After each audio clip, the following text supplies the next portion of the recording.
Then ഈ 2022 question ആണ് kinetic theory of gas topic ഇതാണ് ക്വസ്റ്റ്യൻ ചോദിച്ചിരിക്കുന്നത്. ഓക്കെ, നമുക്ക് ചെയ്ത് നോക്കാം. ക്വസ്റ്റ്യൻ വായിച്ച് the volume occupied by the molecules contained in 4.5 kg of water at STP. Okay, if the intermolecular forces vanish away. Okay, അപ്പോൾ direct question ആണല്ലോ.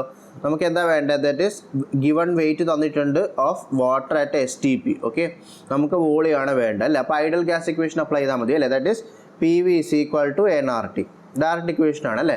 നമുക്ക് വോളിയാണ് വേണ്ടത്. അപ്പോൾ V is equal to nRT divided by P എന്ന് വരും. Okay, ഇനി ഇവിടെ എന്നിൻ്റെ വാല്യൂ എത്ര? എന്ന് നമുക്കറിയാം n is equal to given mass divide by molar mass ആണ് അല്ലേ. ഗിവൺ മാസ് ഇവിടെ 4.5 kg ആണ്.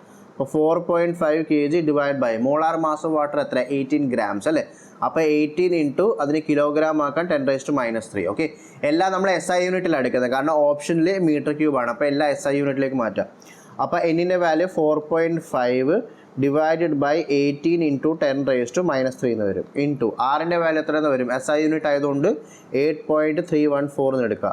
ഇൻറ്റു ടെമ്പറേച്ചറിൻ്റെ വാല്യൂ എത്ര ആയിരിക്കും? STP അല്ലേ. STPയിലെ ടെമ്പറേച്ചറിൻ്റെ വാല്യൂ 273 കെൽവിനാണ് അല്ലേ. അപ്പോൾ 273 ഡിവൈഡഡ് ബൈ താഴെ പ്രഷറുണ്ട്. STPയിലെ പ്രഷർ എത്രയാണ്? 1 atmosphere. 1 atmosphere SI യൂണിറ്റിലേക്ക് കൺവേർട്ട് ചെയ്യുമ്പോൾ ഫാസ്കൽ എന്ന് വരും അല്ലേ. അപ്പോൾ 10⁵5 ഫാസ്കൽ ഇൻറ്റു 10⁵5 ഫാസ്കൽ. ഇത്രയാണ് വോളിയം. ഓക്കെ, ഇത് സോൾവ് ചെയ്ത് വരുമ്പോൾ 5.6 m³ എന്ന് വരും. ഓക്കെ, ഞാൻ സോൾവ് ചെയ്യുന്നില്ല, ബാക്കി കാൽക്കുലേഷനാണ്, സോൾവ് ചെയ്താൽ മതി. അപ്പോൾ option D is the answer, 5.6 m³. Okay.